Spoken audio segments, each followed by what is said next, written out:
আল্লাহ বলে ওমাল হায়াতুদ দুনিয়া ইল্লা মাতাউল গুরুর, এটা হলো ধোঁকার বস্তু। কেমনে এটা বুঝে আসি যাবে? হঠাৎ করে যেন আজরাইল আসবে, এরে আমার বউয়ের মেকআপ কই গেল, আজরাইল সামনে এসে কই সালাম আলাইকুম কাকা চলেন।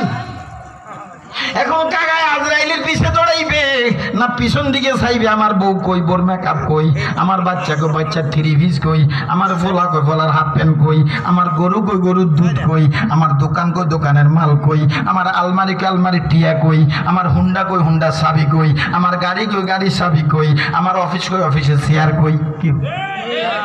কি খুঁজবে এখন? এখন সে কি খুঁজবে? কি খুঁজবে বলেন? এখন আজরাইল এসে গেছে, সালাম আলাইকুম চাচা বলেন, এখন সে কি খুঁজবে বলেন তো?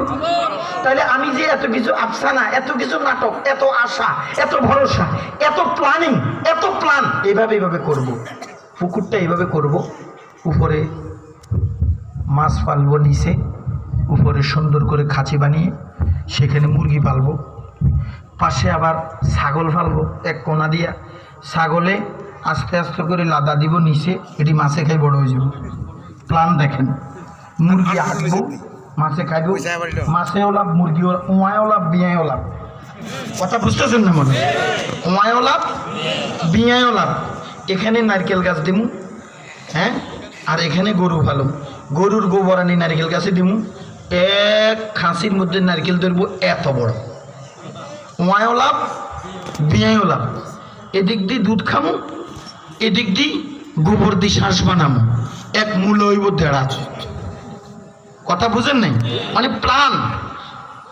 এরপর ফুড়াইয়া এই করিয়া দুইটারে আমেরিকা ফাটাই দিব ইনশাল্লাহ, আর দুইটারে এমনি এমনি করুম, আর মাইয়াটারে একদম ভালো দেখে বিয়ে শাদী দিয়া ইনশাল্লাহ আমি বসে কমু, আমি এমনি করে ছায়া দিয়ে একদম চাচা কাছে, কাকা আপনি কি, আমি আজরাইল আপনারে নিতে আসি, তো আমার এত কিছু কি? আল্লাহ বলে এটা মাতাউল গুরুর, এটা তোমার ধোকা দিয়া তোমার আখিরাত নষ্ট করছে। এই কেমনে? এই কথাটা বোঝানোর জন্য আমি এতক্ষণ ঘুরাইছি। আছেন না ঘুমাইছেন? এবার দেখেন, আচ্ছা আমারে বলেন, কবরে কি টাকা চলবে? টকরে গরু বানা চলবে? কবরে ঘর বানানি চলবে? কবরে জমিন লিজ চলবে? কবরে তেলাপিয়ার চাষ চলবে? কবরে অফিস আদালত চলবে? ব্যাংক লেনদেন চলবে? কবরে বন্ধু আহবাব আসেনি? কবরে দানা মিয়ার বাজার আসেনি? কাশিম বাজার আসেনি? বুইহানাট বাজার আসেনি? কবরে কবিরাট বাজার আসেনি? বসুরাট বাজার আসেনি? কবরে কি ফার্নিচার দোকান আসেনি? কবরে বন্ধুর লোকে আড্ডা দিবা, লাল চা খাইবা না দুধ চা খাইবা, মোরগের দুধের না গরুর দুধের, এই জিজ্ঞাসার সময় আসেনি? কবরে তো কিছু নাই, তাহলে কবরে জরুরত কি দিয়া সারিবা? আমার আল্লাহ বলে কবরে তো দুনিয়ার কোনো বস্তু চলবে না। বলে আল্লাহ কবরে কি চলবে?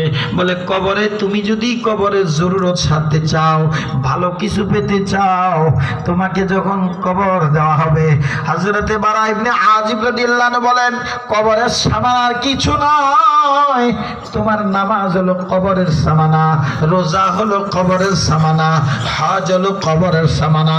বান্দা যখন কবরে যাবে, আওয়ামী লীগ একদল, বিএনপি একদল, জাতীয় পার্টি একদল, জামাত একদল, চরমনাই একদল, দলার দল, দলার দল, কত দল, কত দল, কত দল। আমার রহমতের নবী বলেন এত দল সব দুনিয়ার মধ্যে থাকবে, মরণ যখন আসবে, আজরাইল সামনে যখন আসবে, মালাকুল মউত পুষবে, এত দল হবে না, দল হবে শুধু দুইটা, তুমি নেককার না তুমি বদকার, তুমি নেককার না বদকার, এই দুইটা দল হবে।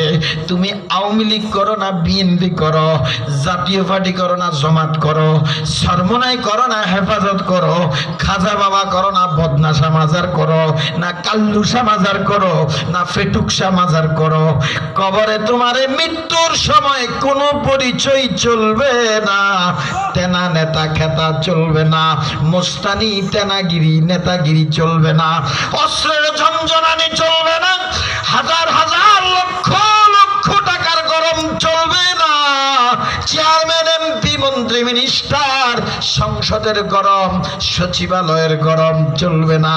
দোস্তরে